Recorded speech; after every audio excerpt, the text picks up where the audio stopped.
Татьяна, турнир завершен, 2 тура сыграны. Вот ваши впечатления в целом по этому сезону? Что понравилось, что не понравилось, может быть? Понравилась организация, очень большое спасибо Лиге женского хоккея, что предоставляет все условия для развития женского хоккея. Дальний Восток привлекают в столицу, это очень приятно, у нас есть стимул.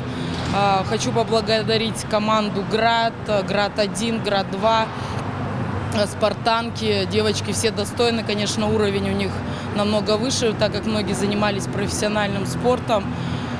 Также хочу отметить своих девочек. Уровень после первого круга. Мы подросли, больше атакуем, не боимся идти в бой. Играем свою игру, стараемся повышать уровень свой.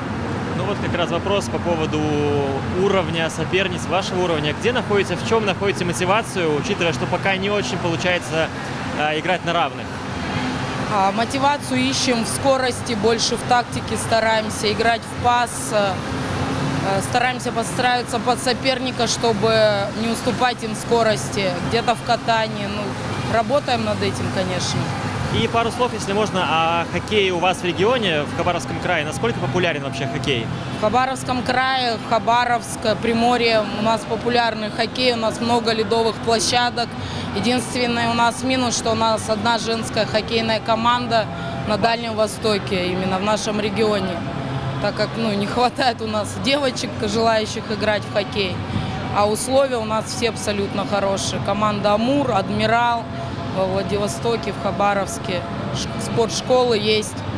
Но, к сожалению, нет профессиональной спортшколы хоккея женского.